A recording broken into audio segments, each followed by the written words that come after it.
Welcome everyone to this Crosswell webinar. Thank you very much for your time today.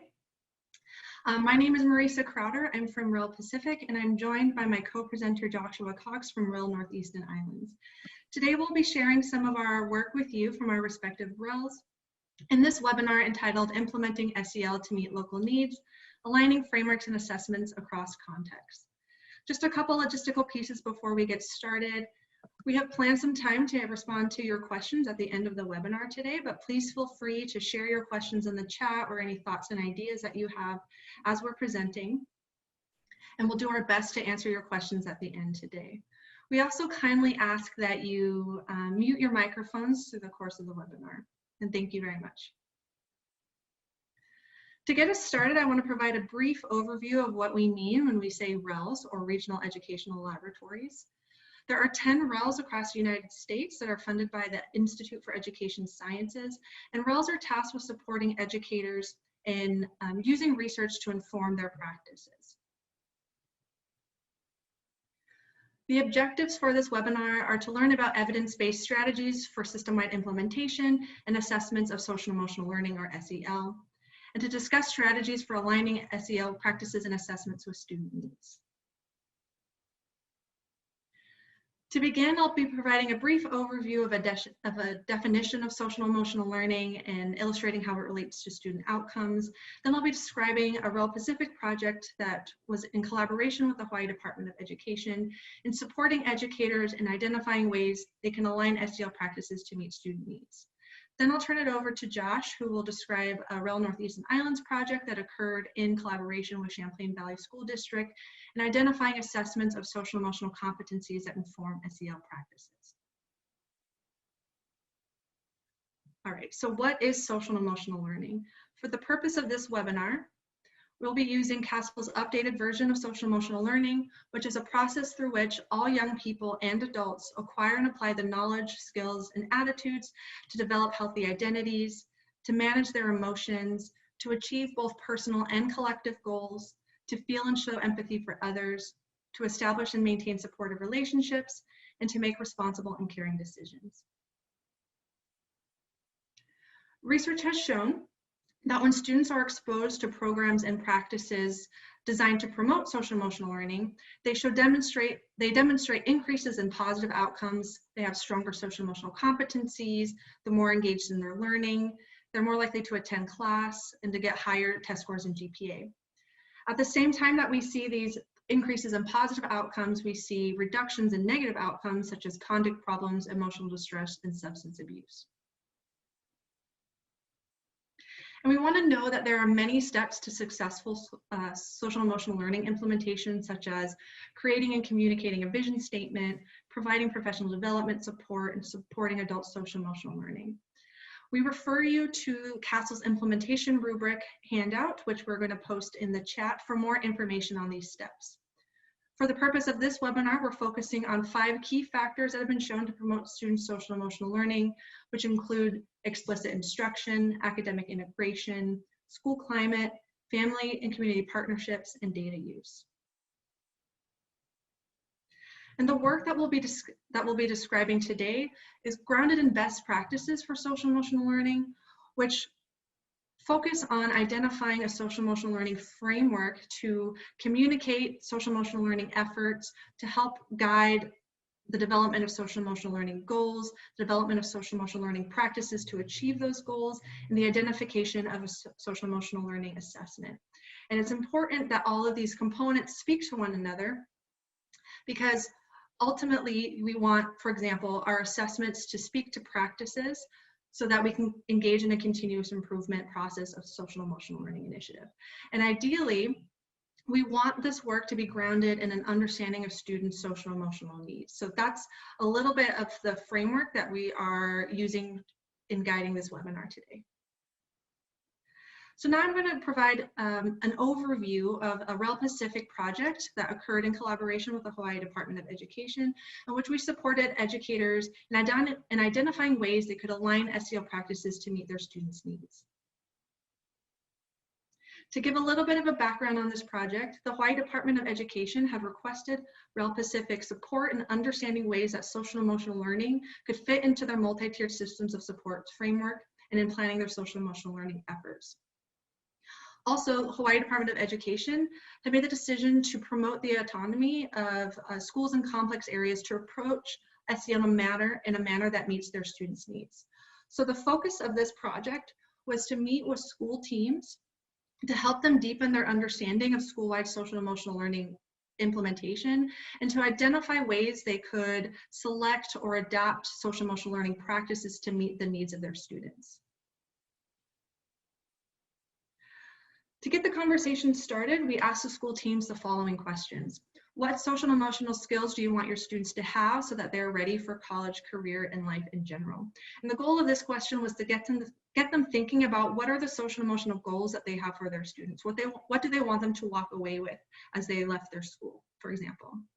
And schools would say things like they wanted their students to have strong relationship skills and be able to collaborate with others, that they wanted them to persist in the face of academic obstacles, and they wanted them to demonstrate self-discipline. The other question we asked was, what are the social emotional barriers that your students struggle with? And this was to get them thinking about what some of the social emotional needs that their students might have that they need support with. And school teams listed things like low self-esteem. They didn't feel that they were heard or valid, or that they had been experiencing trauma. And it's also important to note that in these conversations, some of the school teams recognized that if they truly wanted their social emotional learning initiatives or practices to be reflective of their student needs or their community's needs, that they needed members of their student body and members of their community to be involved in these conversations. So that's something that they took away with as well as we ended our session. So as I had mentioned, this work focused on identifying a framework that aligned with their students' needs, given that frameworks are useful tools that organize the existing literature into a set of social emotional competencies that schools can focus on. It guides the development of social emotional learning goals and practices and the identification of assessments. However, given the many positive outcomes associated with social emotional learning, researchers and practitioners have developed more than 50 frameworks, more than 100 programs, and more than 700 SEL-related terms. So this can be very overwhelming for educators who are looking to identify the best ways that they can support their students' social and emotional needs. And so this is what we focused a lot of the conversation on, is let's walk through a process for identifying a framework that does so.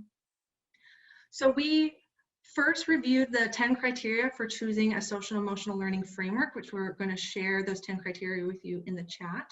This was put forth by Blythe and colleagues and included things like examining whether or not there are clear definitions of students' social emotional competencies, whether resources are available for educators to use to support the framework, and whether or not the framework is grounded in research.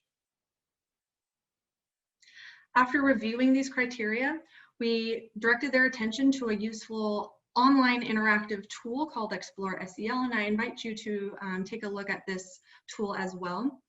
This tool provides information of the major social emotional learning frameworks in the field, tells educators the extent to which there are resources available to inform their decision-making processes.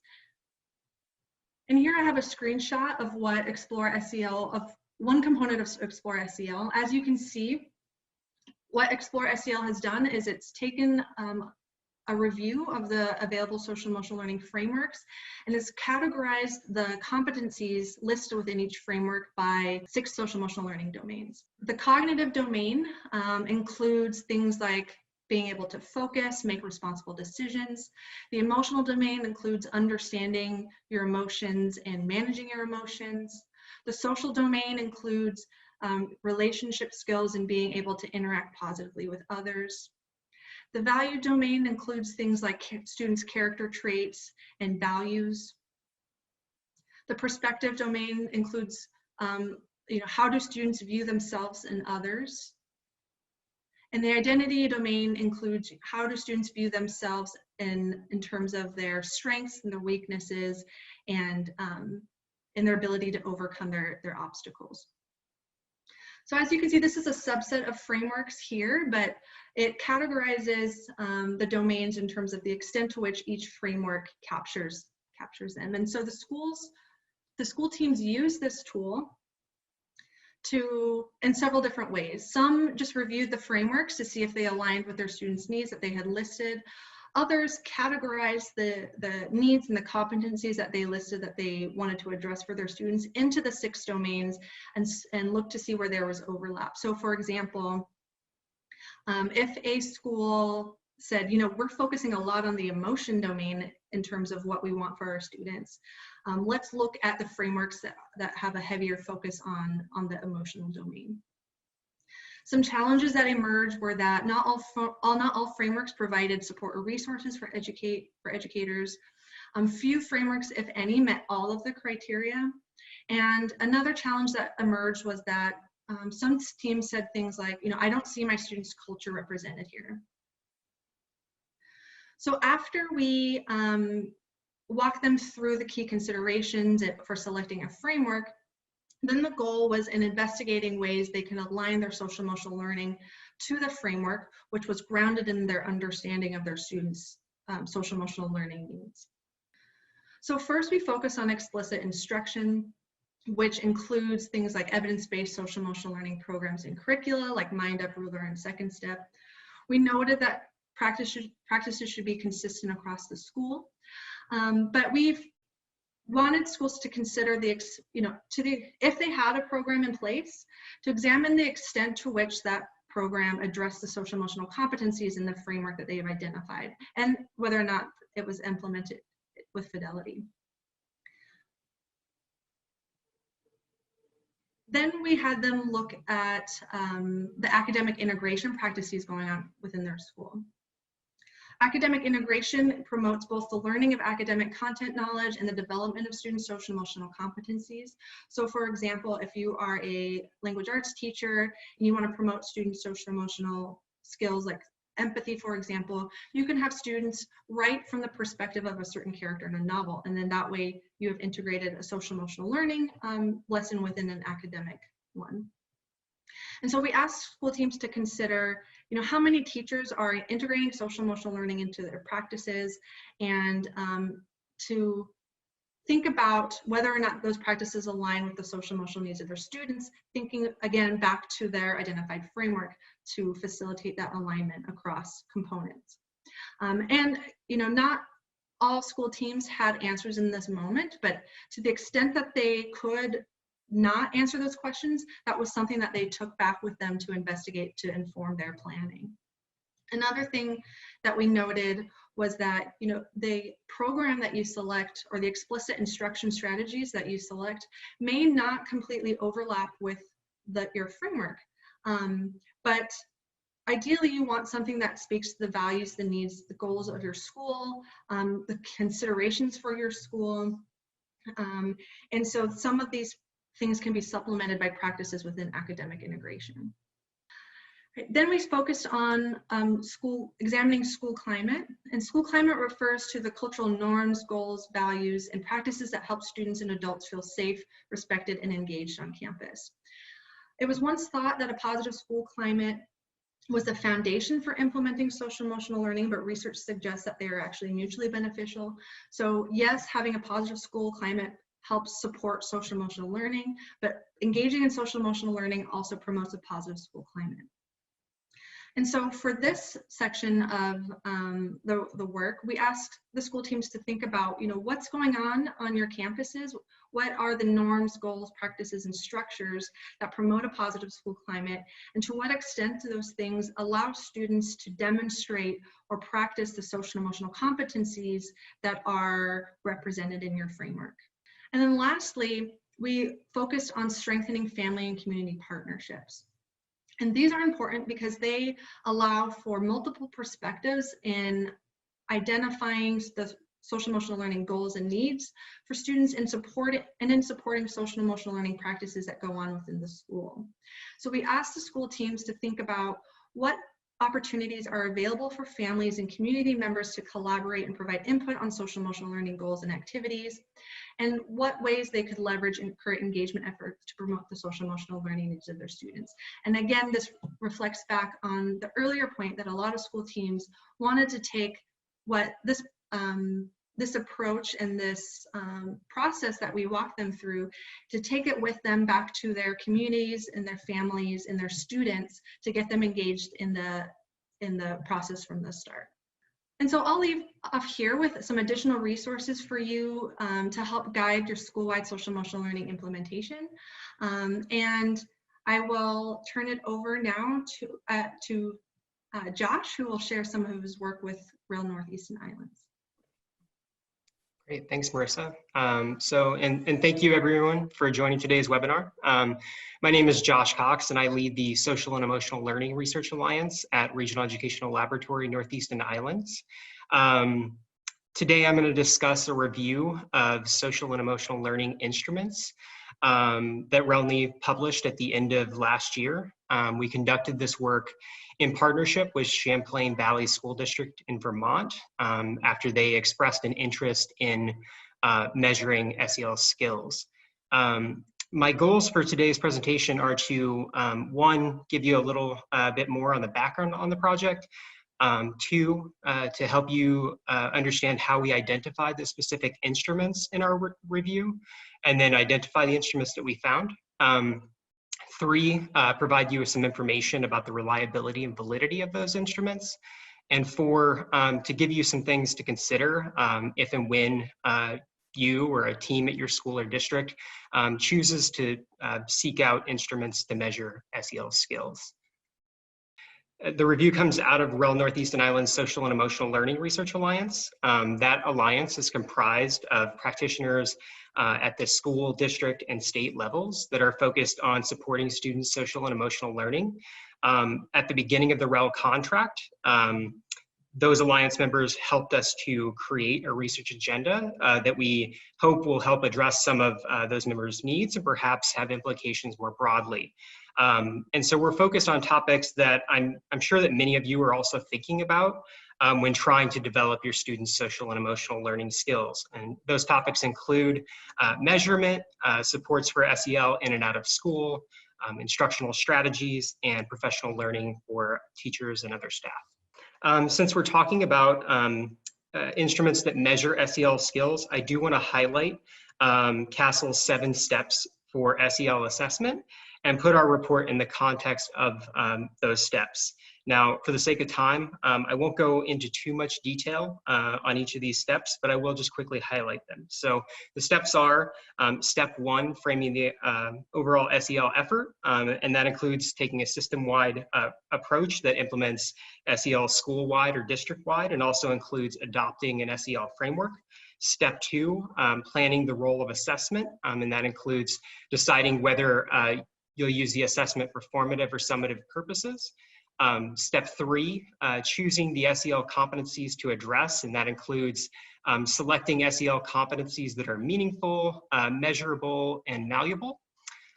Step 4 includes reviewing the assessment options. Step 5 includes selecting assessment tools. Step 6 includes implementing the assessment.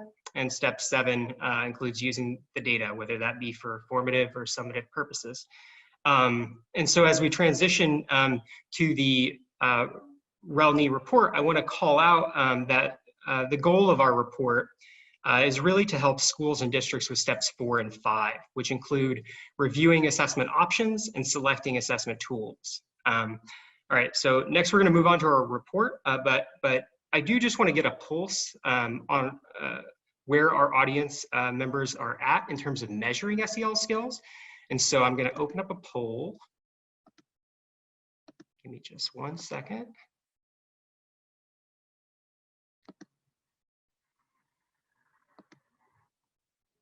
Okay, and so we have a poll question, and that question is, are you currently using an instrument to measure social and emotional learning skills in your school or district? And the response options are yes, making plans to do so, no and no plans to do so, or NA for those of you that are not working in a school or district. Okay, give it a couple more seconds here. Okay, show the results. It looks like a few of you are, or one of you is actually using an instrument. Several of you are making plans to do so. A few of you not at this point, and a few of you are just not working in a school or district. Okay. All right. So I'm going to move on to the report, and hopefully this report will give you a couple of things to think about if you're already using an instrument or if you're seeking out instruments to measure SEL. So that said, today I'm going to discuss our report, which is titled A Review of Instruments for Measuring Social and Emotional Learning Skills Among Secondary School Students. And I hope that this resource will be helpful in introducing you to some instruments that can be used to measure SEL skills, as well as some important considerations that you should be thinking about when selecting instruments. This work was authored by Brandon Foster, David Bammett, and myself. And I do just want to quickly note that the resource includes a review of instruments that measure three specific social and emotional learning skills. And more specifically, those skills are collaboration, perseverance, and self-regulated learning. And also just want to note that we looked at the availability of reliability and validity information for those instruments that were included in the review. So let's talk just a little bit more about the background for this work. So we conducted this in partnership with Champlain Valley School District in Vermont. Jeff Evans, Director of Learning and Innovation at Champlain Valley, is also a member of REL's Social and Emotional Learning Research Alliance. And a little bit about Champlain Valley, they've been implementing both proficiency-based learning as well as personalized learning plans for quite some time. And as part of that work, they are currently implementing standards related to social and emotional learning skills. Jeff identified a need for this review of instruments to help inform the development of Champlain Valley's assessment systems, both formative and summative, in an effort to help the district be able to measure and track students' social and emotional learning skills. So what types of skills was Champlain Valley interested in measuring? Let's talk a little bit about the evolution of the project. Initially, Jeff reached out and provided us with this mission statement that the district had recently developed. He indicated that two areas, self-direction and responsible and involved citizenship, were particularly important constructs that his district would like to be able to better measure. Now, while these terms, self-direction and responsible and involved citizenship, make a lot of sense in the context of a mission statement, we weren't consistently finding them used in the research literature. We did, however, recognize that there were some terms commonly used in the research literature that aligned with components that were laid out under self-direction and responsible and involved citizenship. So taking initiative in and responsibility for learning is aligned to a term in the research literature called self-regulated learning. Persevering when challenged is represented by the term perseverance in the research literature. And finally, collaborating effectively and respectfully to enhance the learning environment is just collaboration in the research literature. And so we settled on these three constructs: self-regulated learning, collaboration, and perseverance.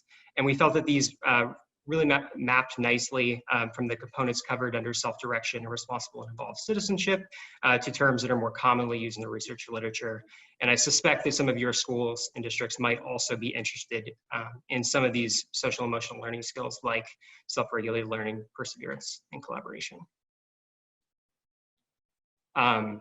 So let's just return to the purpose of the resource, which is to support stakeholders to identify available instruments for measuring these skills and to understand information about reliability and validity that's available for each of the instruments.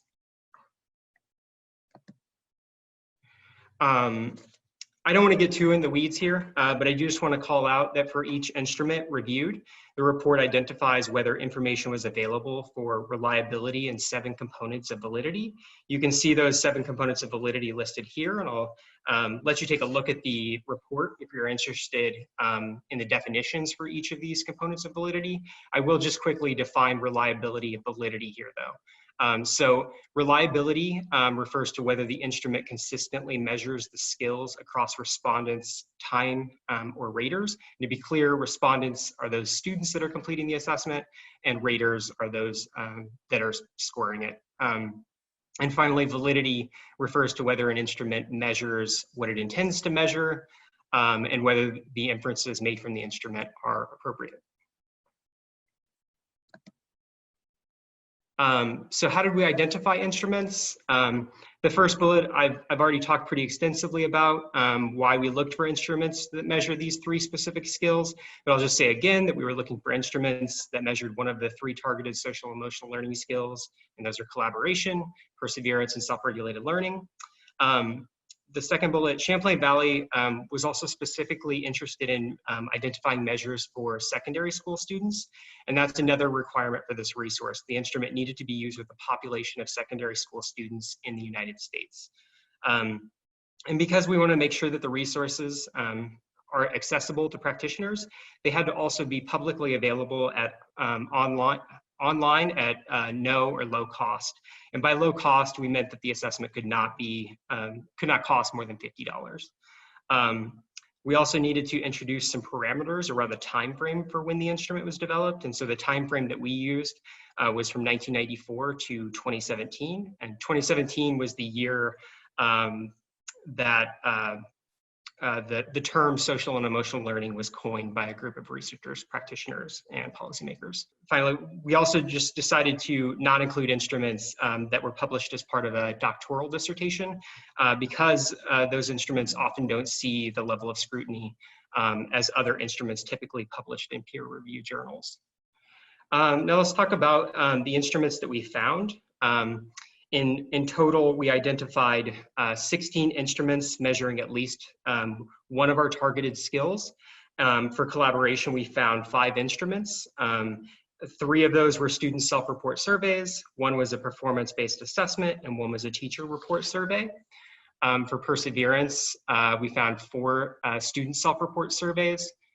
For self-regulated learning, we also found 4 student self-report surveys.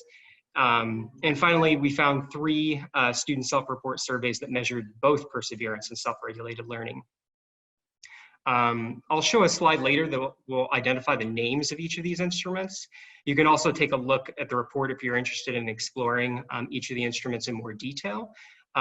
Next, I'm going to talk about the intended uses of the instruments that we found. But before I do that, I'm going to open up another poll. Okay, so I'm curious how all of you are using instruments that measure SEL skills. So the question is, if you're currently using or you're planning to use an instrument to measure social and emotional learning skills, how do you plan to use the results? And the options, we have research use. I don't know how many researchers we have in the audience. For formative use, meaning the intention is to use the results to inform instructional changes. In summative use, the intention is to assign a final rating or score to each student against a standard or benchmark. It looks like the winner today is for formative use. So we'll move on to the uses for the instruments that we found in our review.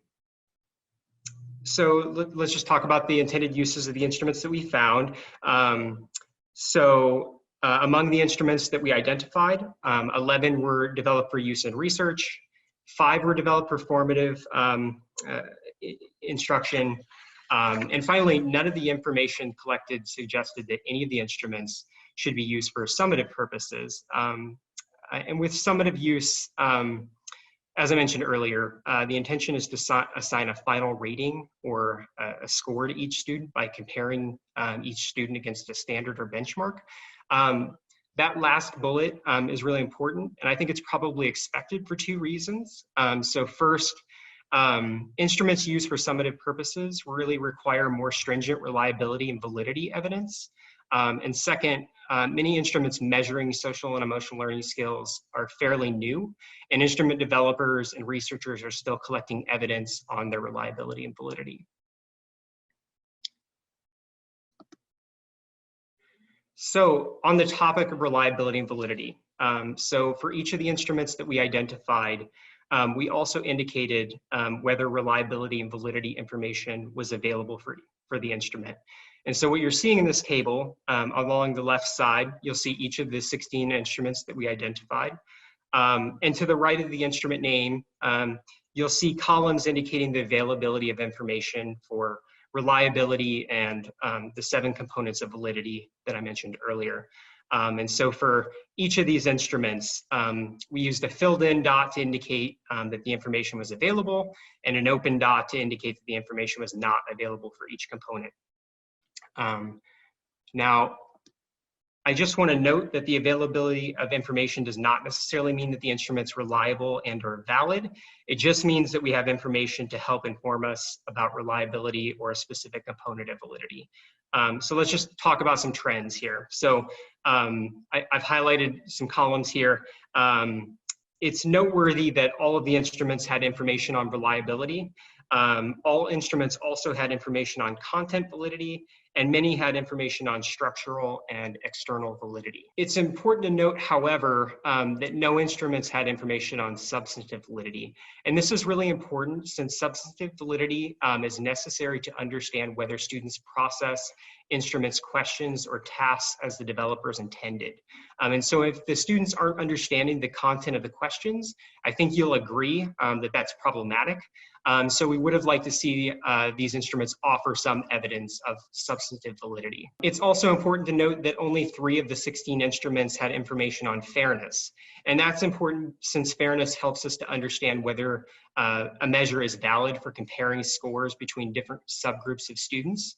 And so this speaks to whether a measure is biased against some groups of students. And so again, we would have liked to see some instruments, we would have liked to see these instruments offer some evidence of fairness, validity. And finally, I'll just quickly call out that 5 of the instruments had information on generalizability. And you can see the definition here. Generalizability refers to whether scores from the measure correlate with other modes of measurement for the same skill. So an example here would be a student self-report instrument measuring perseverance is also correlated with a teacher report measure of perseverance. And so this helps us to understand validity overall, which is to say that the instrument measures sort of what is intended to measure. I suspect that not everyone in this audience is familiar with these psychometric terms, and so I just want to poll the audience. The next poll is, what is your level of familiarity with psychometric terms such as substantive validity and consequential validity? And the response options are, I recognize and understand these terms well. I recognize these terms but don't understand them well. And finally, the last one is, I simply don't recognize these terms at all. So I'll give you a couple of minutes. What's your level of familiarity with psychometric terms? Okay, I'm going to share the results here. So it looks like 54% of you indicated that you recognize these terms but don't understand them well, and 19% of you don't recognize the terms at all. So, you know, I suspected that a lot of you, you know, were not psychometricians in the audience, and so some of you may not be incredibly familiar with some of these terms. And with that in mind, I want to, you know, first just reassure you that we define these terms in the resource, but also we've developed a worksheet for school and district teams that can be used to help your team really better understand those components of validity and reliability that might be most important to your school or district. And so as you can see in this slide, the worksheet begins by asking some overarching questions to help your school or district to identify an initial list of instruments. And so the worksheet asks about what specific skills are to be measured. Since our report looks at these 3 skills, we're looking for you to respond specifically about you know, whether or not you're interested in collaboration, perseverance, or self-regulated learning. It also asks about your target group of respondents. So are you looking to implement the measure with high school students or other types of students? And also, it asks you to identify your school or district's purpose for using the instrument. And so all of these questions really help the school or district narrow in on what they want to get out of an instrument.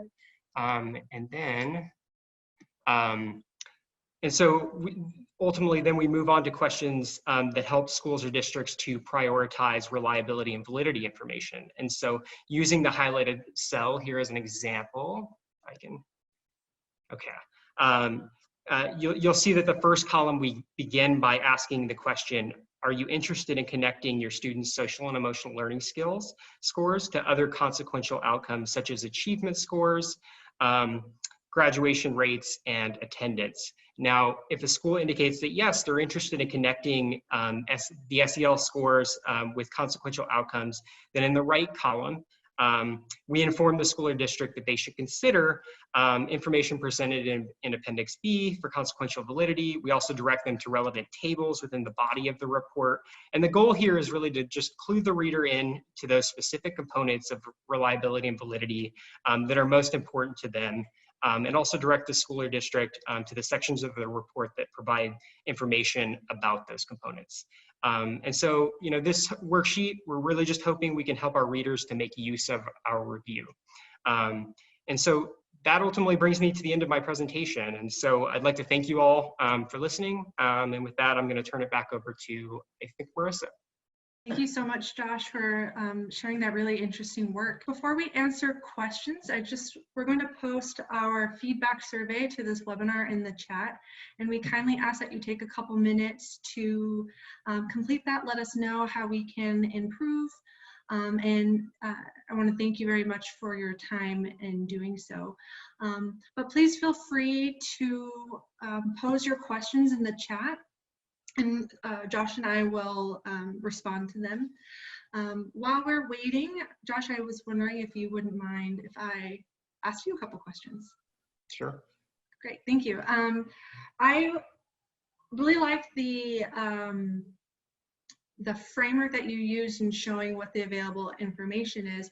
Could you speak a little bit to about, you know, what were some of the key considerations that educators in Champlain used to finally make their decisions for which of the 3 scales that they wound up going with? Well, so the mission statement was what really kind of informed the skills that we ultimately decided upon. So we used that mission statement as sort of a guide initially, and then I had several conversations with Jeff just to confirm that the skills that we'd identified in the research literature, you know, were those specific skills that they were really interested in measuring in the district. Does that help address your question? Yeah, I think, so for example, you had a handful of scales per construct. Do you know where they landed and what were some of the considerations? Like, how did they weigh each of the components when they ultimately selected one? So in terms of selecting an instrument, you mean? Yeah. Yeah. So so Champlain Valley, and it's been a little bit of time since I've chatted with Champlain Valley because I think they're just so overwhelmed with the current situation. Right. I had heard from them when I last spoke with them that they were forming a committee to sort of see how these instruments can fit in with their current assessment systems. Mm-hmm. They were in the process of planning that, and then I think, you know, COVID happened, and so I'm not sure where they're at this moment, but I know that they were planning to use the instruments that we'd identified and sort of consider whether or not those instruments could fit within their assessment systems. Oh, great, thank you. Mm-hmm. Please feel free to post your questions in the chat, and since we have some time left, we can engage in a conversation as well. One comment in the chat is about implementing social emotional learning to meet the needs of your district students. And this is a good question, and I am wondering a little bit more about what your thoughts are on supporting those needs. So I guess the first step that we would engage in is investigating what those needs of your students are. And so that can be done by asking your students directly, asking your community members, engaging with people in your school community, however you define that, to investigate the needs of your district students. So this is a process for identifying the components of social and emotional learning implementation to address those needs, starting with identifying a framework. Once you have a clear understanding of what those student social emotional learning needs, identifying a framework to guide your practices, including explicit instruction, academic integration, promoting a positive school climate, etc., and identifying an assessment ultimately. So I am happy to continue this conversation with you if you'd like, and we can talk a little bit more about what those steps might look like.